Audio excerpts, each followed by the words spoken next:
안녕하십니까. 조선일보 경제부의 박사기자 방현철입니다. 이 시간은 받으면 많이 버는 방현철 박사의 머니머니입니다. 오늘은 파이어족 한 분 모셨습니다. 파이어 그러면 파이낸셜 인디펜던스 리타이어 얼리 해서 돈 많이 벌고 일찍 퇴직하신 분 가리키죠.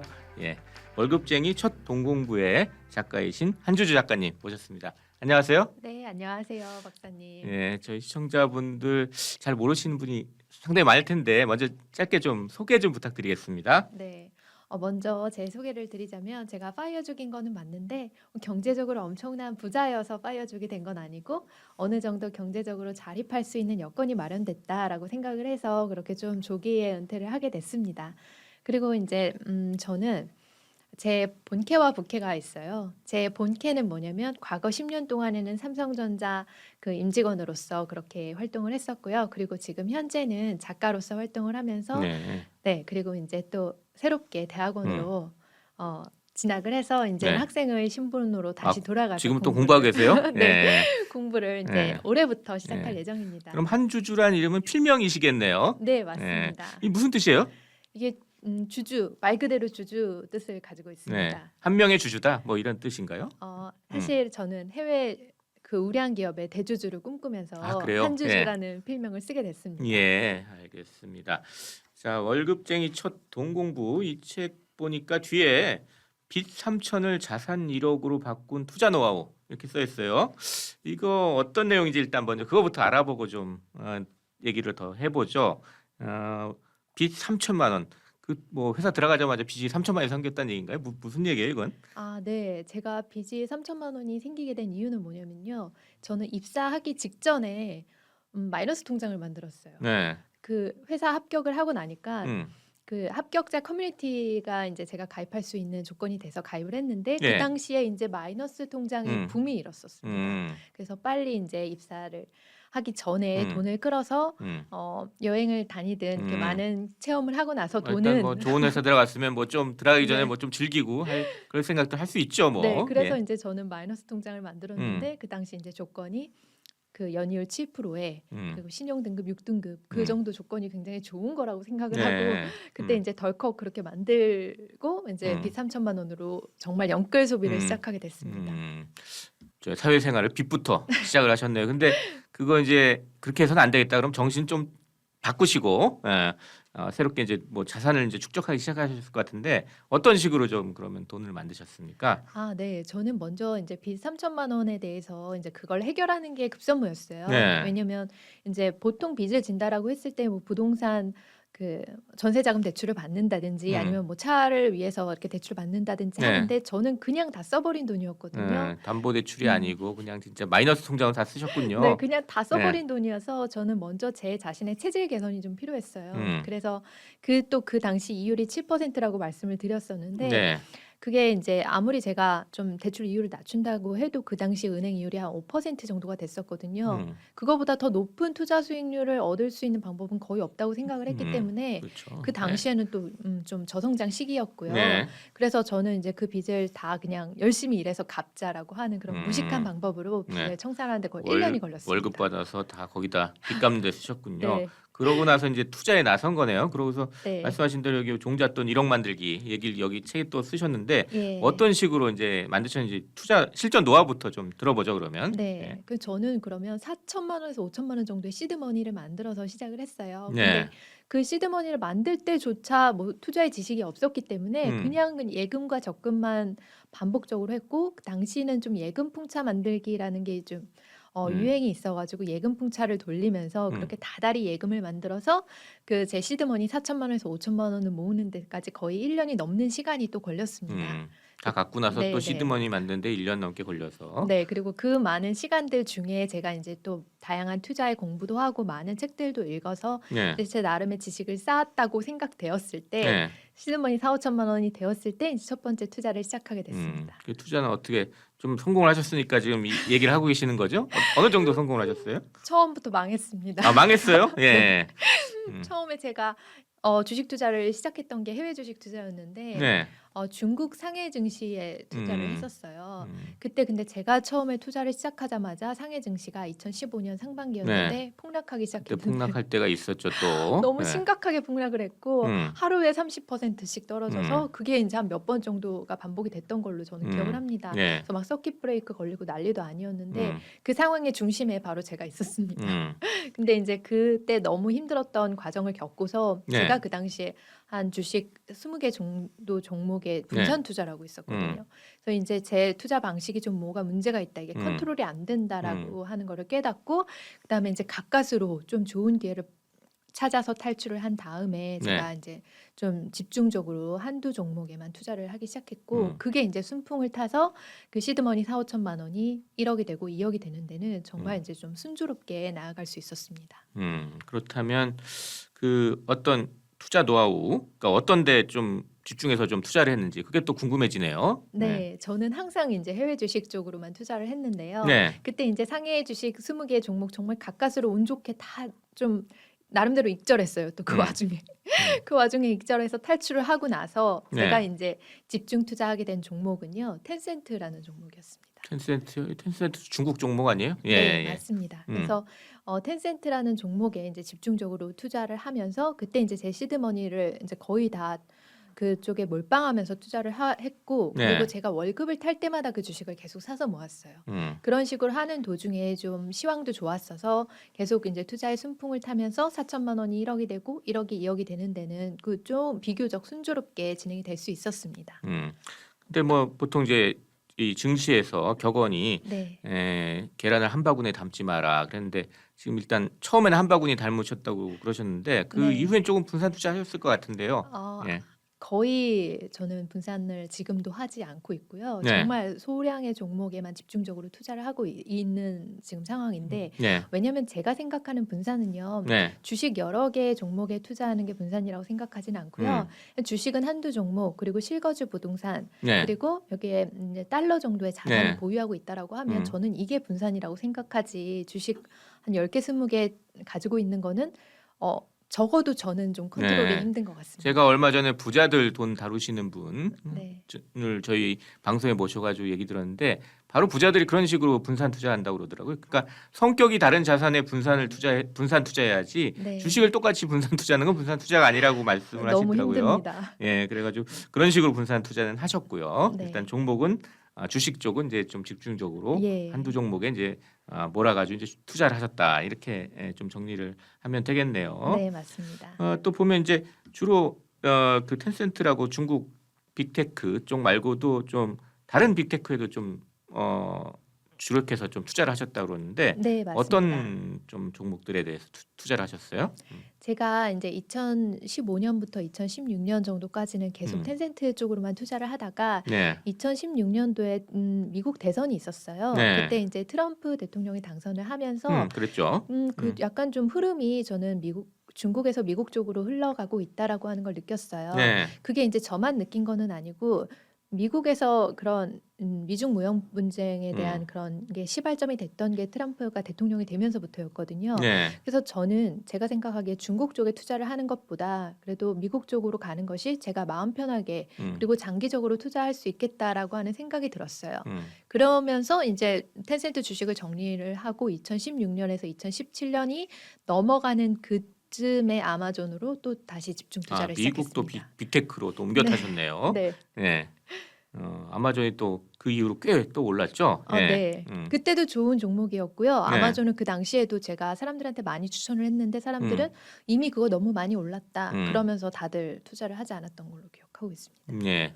그 실제 지금까지 실전 노하우를 쭉 들어봤는데 책을 좀 보니까 이제 느긋하고 설렁설렁한 투자 뭐 이런 걸 주장해 아주 뭐 열심히 공부하고 뭘 연구하고 뭐 이렇게까지 할 필요는 없다 이런 식으로 주장을 하시는데 한주주님의 이 투자 원칙은 좀 어떻게 좀 정리를 하면 될까요? 그러면 네. 음. 참고로 저는 느긋한 투자를 굉장히 지향하지만 또 네. 제가 되게 좋아하는 공부가 경제 공부예요. 네. 하지만 이 경제 공부를 저는 투자와 그렇게 직접적으로 연관시켜서 생각하지 않고 경제는 이 세상을 바라보는 그냥 시각이고 눈이고 이 음. 측면에서 저는 좀 재미가 있어서 계속 하는 거지만 이게 이제 그 공부를 하는 양이 투자랑 연결이 많이 되어 있다고 생각하진 않습니다. 음. 그 이유는 뭐냐면 주식 투자는요. 빨리 부자가 되기 위해서 하는 그 투자의 방식은 아닌 것 같아요. 음. 제가 생각하는 빨리 부자가 되는 방법은 네. 사업을 하거나 음. 아니면 부동산 경매 투자를 하거나 요 방식이거든요. 음. 왜냐하면 사업은 당연히 맞고 부동산 경매 같은 경우는 이제 싸게 사서 비싸게 파는 거잖아요. 네. 그 비싸게 팔기 위해서는 굉장히 열심히 부지런히 뭔가를 노력을 하셔야 되고 손품을 팔아야 되고 발품을 팔아야 합니다. 그렇기 때문에 좀 더 부지런한 투자자시고 머리 쓰는 걸 좋아하신다라고 한다면 저는 부동산이나 사업 쪽이 더 맞으실 것 같고 음. 주식 투자는 오히려 단기간에 부자가 되려고 하면 음. 좀 위험한 측면이 있는 게 단기간에 주식 투자로 부자가 되면 그만큼 단기간에 돈을 잃기도 쉽다라고 저는 생각을 합니다. 네. 그래서 조금 느긋하고 편안한 마음으로 한 5년 정도 후를 바라보면서 그때 이제 시대의 패러다임을 주도하는 그런 주식들을 사서 모으는 방식으로 가신다면 좀 장기적으로 여유 있게 느긋하게 투자를 하실 수 있지 않을까 생각합니다. 시대의 패러다임을 이끄는 주식을 찾자 이건데 그 네. 쉽진 않잖아요. 네. 아, 예. 그런가요? 본인의 무슨 노하우 뭐 있을까요? 네. 저는 시대의 패러다임을 주도하는 주식을 음. 찾을 때 시가총액 순위를 파악을 하는 음. 걸 중점으로 두고 있습니다. 네. 그래서 세계 시가총액 순위를 보면 그 시대의 음. 패러다임이 무엇인지를 가장 좀 명확하게 볼 수 있다고 아무래도 생각해요. 글로벌 투자자들이 집중해서 투자하는 네. 게 시가총액, 또 주가도 높고 시가총액도 많을 테니까 네. 그게 시대를 주도하는 주식이다. 뭐 이렇게 볼 수도 있죠. 예. 네, 저는 그래서 차트를 보는 것보다 오히려 음. 세계 시가총액 순위를 보는 게 지금 현재 이 순간에서 가장 주도적인 그 핵심적인 사업을 파악할 수 있는 좋은 방법이라고 생각하는데 그 세계 시가총액에는 좀 집단 무의식이라는 개념이 제 생각엔 좀 담겨 있는 것 같습니다. 네. 예, 음. 그 집단 무의식이라는 거는 융이 주장한 그 이론 중에 하나인데 네. 우리 인류 그리고 문화 사회 역사적으로 그 축적된 지식의 그런 집합 같은 거를 그렇게 집단 무의식이라고 합니다. 심리학자 칼 융이 얘기한 집단 네. 무의식이 거기에 있다. 예. 네, 그 안에 이제 가장 잘 반영되어 있는 것이 저는 바로 주식 시장이라고 생각하고요. 네. 그리고 주식 시장 중에서도 세계 시가총액 순위에 그게 가장 잘 반영이 되어 있다고 생각해서 저는 그걸 근거로 좀 투자를 많이 하고 있습니다. 예. 월급쟁이들의 주식 투자 뭐 좀 뭐 몇 가지 조언들 뭐 세 가지 조언 정도를 꼽는다면 어떻게 좀 꼽으시겠어요? 네, 저는 월급쟁이 분들께서 이제 투자를 하신다라고 하면 첫 번째는 좀 장기적인 관점을 가지고 이제 음. 투자를 하셨으면 좋겠어요. 음. 그 장기적인 관점으로 가셔야 되는 이유가 왜냐면 좀 단기적으로 부자가 되려고 하신다면 좀 무리해서 투자를 하시게 될 가능성이 크고요. 그래서 이제 좀 5년 후, 10년 후를 내다보는 그 종목에 투자를 하신다라고 하면 조금 더 이렇게 명쾌하게 투자를 하실 수 음. 있다고 생각하거든요. 예. 그래서 이제 좀 그런 장기적인 안목을 가지고 투자를 하셨으면 좋겠다고 하루하루 생각하고 주가 흐름 쫓아가는 이런 투자는 월급쟁이들이 하기 좀 어렵다 이런 네, 말씀이네요. 좀 많이 어렵다고 예. 생각합니다. 그게 첫 번째 조언이고. 네. 예. 그리고 이제 또 타이밍을 보는 투자를 하게 된다면 그것도 음. 마찬가지로 굉장히 좀 어려워지실 건데요. 음. 그 타이밍을 보면서 투자를 하시는 방법은 개인 투자자분들께서 하시기가 좋은 방법이 아니라고 생각합니다. 요거는 이제 기관 투자자분들의 좀 영역이실 텐데 예. 그 기관 투자자분들하고 개인 투자자분들하고 이제 뭐 약간 싸우는 대립적인 구도를 이루면서 갬이라는 용어가 나오고 주린이라는 용어가 나오잖아요. 예. 근데 개인 투자자들은 그런 기관 투자자분들하고의 그 장점과 단점이 극명하게 나뉜다고 생각해요. 저는 그 개인 투자자분들께서는 아마추어 투자자의 장점을 좀 최대한 누렸으면 좋겠다. 그렇게 생각을 합니다. 그리고 이제 세 번째는 세 번째는요. 네, 시세 롤러코스터를 탈 각오를 좀 하셨으면 좋겠어요. 음. 이게 이제 코로나 이후에 주식 투자자분들이 급증을 하다 보니까 폭락이 올 거라는 그 마음의 준비를 안 하시는 경우들이 많은데 네. 폭락은 자본주의 사회에서 무조건 옵니다. 그래서 그런 무조건 오는 폭락 상황에 좀 대비해서 마음의 준비를 하시고 넉넉한 현금을 확보를 해놓으시는 게 그래도 마음 편하게 장기적으로 갈 수 있는 방법이 아닐까 생각해서 요 세 가지 말씀드리고 싶습니다. 네. 폭락장 얘기를 하시니까 아까 얘기하시다가 중국 상하이 증시 폭락장 경험을 하시면서 완전 돈을 많이 잃은 경험이 있다고 하셨고 또 힘들었어요. 사실 코로나 폭락장도 있었잖아요. 2000년에 이런 폭락장들 네. 경험하셨는데 이런 거는 그럼 어떻게 대응하셨어요? 방금 뭐 현금을 많이 좀 축적하라 이렇게 말씀하셨는데 네. 언제나 현금을 또 들고 있을 수는 없잖아요. 그렇죠. 예. 맞아요. 이게 약간 교과서적인 무슨 사서삼경에나 나올 네. 법한 그런 말이죠. 현금 보유율을 늘려라 이런 음. 말이요. 근데 현실적으로 그 이상의 방법은 좀 찾기가 어려웠던 것 같고요. 네. 제가 이제 경험을 했던 폭락이 한 3번 정도가 있었어요. 음. 첫 번째 폭락이 처음에 말씀드렸던 중국 상해 증시 대폭락이었고 네. 그때는 이제 운이 좋아서 가까스로 정리하고 음. 그렇게 다양한 종목의 주식 투자를 했던 거를 음. 정리를 했어요. 음. 그래서 저는 주식에 되도록 한두 개 종목에 몰빵으로 투자를 하라라고 계속 말씀을 드리는 게 이게 위험하다고 하시는 분들도 있는데 그런 분들은 진짜 위험이 뭔지 모르시는 분일 수도 있어요. 음. 근데 한두 개 정도 종목이라면 오히려 그걸 가지고 좀 더 직관적으로 이렇게 위험이 왔을 때 대처를 하실 수가 있거든요. 근데 20개 종목이면 이거를 대처가 아니라 그냥 내던져 버리게 되는 것 같아요. 그냥 방치하거나요. 그래서 그때는 그걸 배웠고요. 그리고 두 번째로 제가 맞았던 폭락은 뭐였냐면 좀 여기 주식에서는 조금 비껴나지만 비트코인 폭락을 제가 좀 길게 경험을 했습니다. 비트코인 투자도 하셨어요? 네, 비트코인 투자를 했는데 음. 2018년도에 상반기에 제가 네. 비트코인 투자를 시작을 했는데 음. 그때 이후로 너무 심각한 네. 폭락을 경험을 해서 꼭지에 제가 들어가셨네. 꼭지보다는 예. 단값이 떨어졌을 때요. 그래서 한 단가가 한 개당 1,000만 원 정도일 때 들어갔거든요. 2천만 원에 2017년 꼭지에서 절반 정도 했을 때 아, 2018년에 네. 들어가셨구나. 정확히 예. 기억하시네요. 예. 예. 그래서 그 상황에 이제 이미 충분히 떨어질 만큼 음. 떨어졌다라고 생각을 했는데 그 이후에 더 큰 폭락장이 있었습니다. 그래서 거의 한 마이너스 70% 정도가 돼서 제가 투자했던 금액이 당시 적지 않았어요. 33살 나이에 한 1억 4천만 원 정도를 어이구. 예, 크게 투자를 했었으니까 하셨네요. 굉장히 예. 이제 좀 음. 큰 금액이었는데 그 돈이 이제 한 1억 4천 6천만 원 정도까지 되는 그런 경험을 하면서 정말 저승사자와 하이파이브를 하고 그때 그렇게 좀 힘들었던 경험이 있습니다. 그래도 그때 제가 버틸 수 있었던 이유는 뭐냐면 저는 거기에서 빚이 한 푼도 없었어요. 그게 다 전부 다 제 자산이었고 했기 네. 때문에 2년 6개월이라는 그 지루한 시간 동안에 제가 존버가 가능했던 이유는 바로 제 자산이었기 때문입니다. 여유 자금으로 음. 투자를 해야 된다. 뭐 이런 네. 말씀이네. 또 그리고 이제 예. 마지막 이제 코로나 대폭락 때는 그때는 정말 그때도 많이 힘들었었어요. 근데 제가 그때 문제였던 건 뭐냐면 저는 부동산 다주택자였거든요. 제가 3개의 주택을 보유를 하고 있었어요. 네. 그래서 다양하게 갭 투자도 하고 있었고 오피스텔도 가지고 있었고요. 그런 상황에서 너무 이렇게 코로나 폭락이 오니까 굉장히 힘들어지는 거예요. 전세 세입자가 이제 만기가 되는 시점이 도래하는 상황에서 대출이 과연 잘 나올 수 있을까라고 하는 그런 어려운 부동산 대출 그런 신경을 써야 되는 상황에 직면을 했고 그 당시에 또 현금 보유도 제가 넉넉지가 않았어요. 그러다 보니까 부동산 대응도 어려웠고요. 그래서 이런 여타의 상황들을 좀 경험을 해보다 보니까 부동산 다주택보다는 좀 실거주가 내가 좀 더 마음 편하게 투자할 수 있는 방법이다. 그리고 현금 보유를 어느 정도 확보를 해야 되겠다라고 하는 이제 이런 것들이 점점 또 자리 잡혔고 지금 이 제가 투자의 원칙을 갖는데 일조하게 되었습니다. 좀 말씀을 듣다 보니까 갑자기 궁금해지는데 지금 얼마나 재산이 되세요?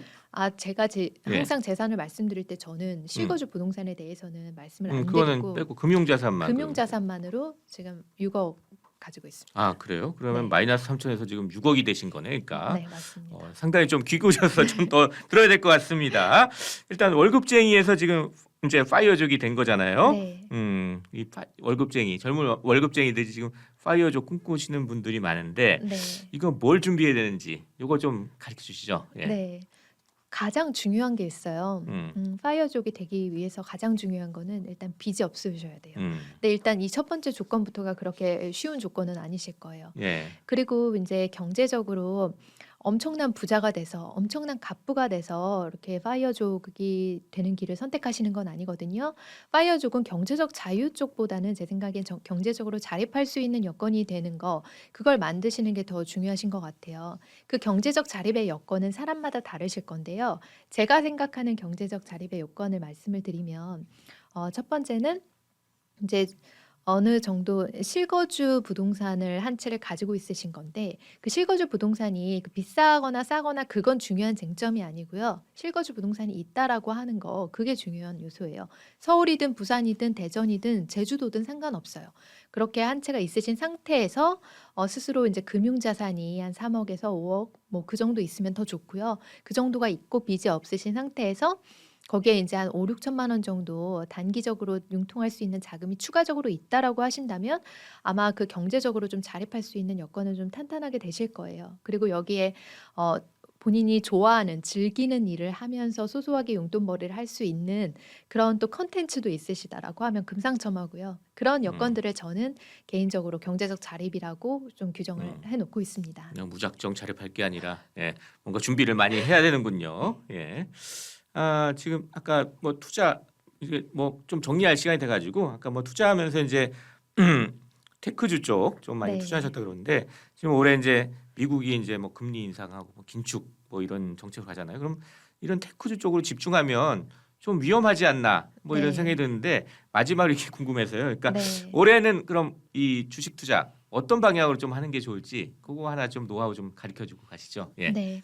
2022년 단기 전망을 한다라고 하는 예. 거는 1년 전망은 저는 약간 카지노 홀짝 게임과 음. 비슷하지 않나라고 생각해요. 음.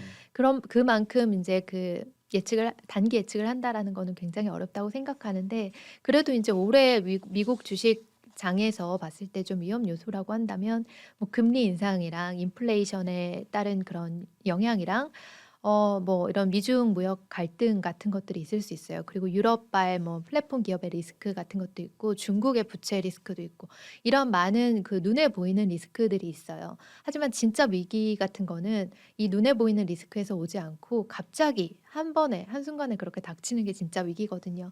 그런 위기는 정말 대처하기 어렵기 때문에 저는 지금 이런 상황에서 현금 확보가 중요하다고 생각을 합니다. 그래서 제가 이번에 새롭게 음. 세운 원칙이 하나 있는데요. 네. 올해부터 시작할 건데 제가 지금 금융자산이 6억이라고 네. 말씀드렸어요. 그중에서 20% 정도를 지금 달러를 보유하기 위해서 음. 올해 3월부터는 이제 주식을 좀 매도를 할 예정입니다. 음. 그렇게 해서 좀 현금 확보를 할 예정이고 네. 그럼 2022년 현재 시점에서 어떤 이제 분야가 좀 유망한가 그 유망한 종목에 대해서 저는 그냥 남들이 다 알지만 또 말씀을 드리자면 예.